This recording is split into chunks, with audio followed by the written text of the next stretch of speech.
I grew up in a house where I was never treated like a daughter. My parents constantly reminded me that I owed them for everything. Instead of love and care, I was handed endless chores. From scrubbing the floors before school to cooking dinner after classes, I was more of a maid than a family member. My brother, on the other hand, was treated like royalty, never lifting a finger. The unfairness carved deep scars inside me, but I stayed quiet, because every time I spoke up, I was silenced with guilt. I remember nights when I would stay up crying, wondering why I wasn't enough for them. My grades were excellent, yet they were never noticed. Instead, I was scolded for not ironing my father's shirts correctly or forgetting to polish the silverware.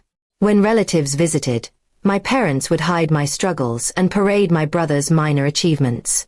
I became invisible in my own home, the silent servant who held everything together. Despite this, I worked hard in school. Knowledge became my only escape. While my parents denied me opportunities, I found scholarships and part-time jobs to support my studies.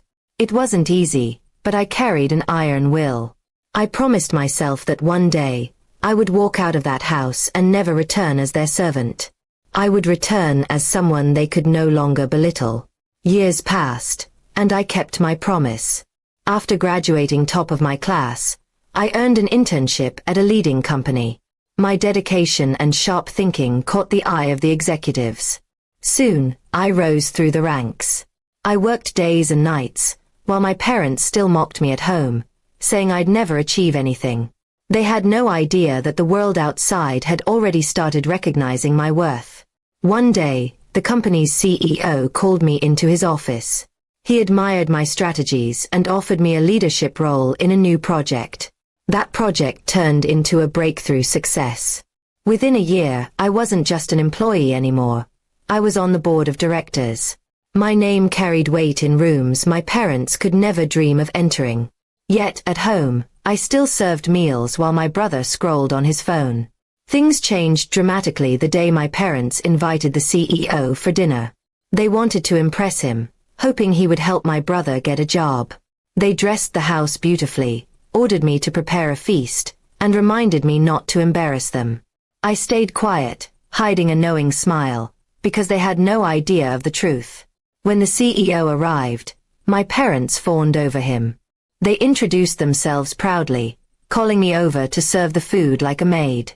The CEO looked confused for a moment. Then he laughed lightly and said, "Why are you asking your boss to serve dinner?"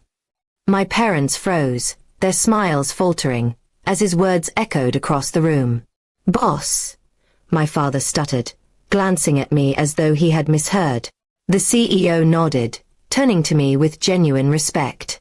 "She runs projects worth millions for this company. Without her, we wouldn't be where we are today." He spoke with such admiration that my parents couldn't meet my eyes. For the first time in my life, I wasn't invisible. I was shining in front of the very people who once made me feel worthless. The silence at the table was heavy. My mother tried to recover, nervously laughing. "Oh, she helps out sometimes."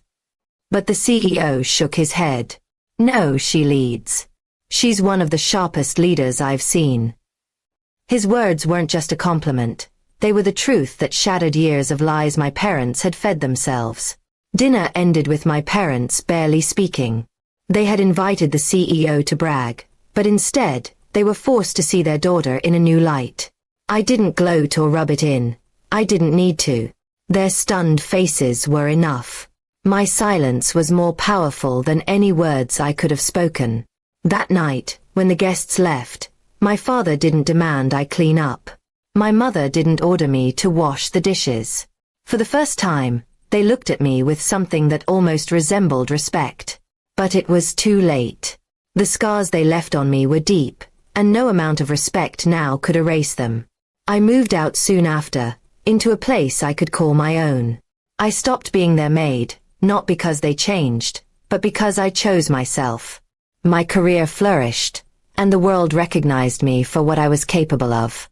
My parents tried to reach out more, asking for my help, but I never forgot the years they had treated me as less than human. When I look back, I don't feel anger anymore. I feel pride. Pride that I endured, pride that I built myself without their support, and pride that I proved them wrong. I wasn't just their daughter. I was the woman who went from maid to boss. My story isn't just about revenge.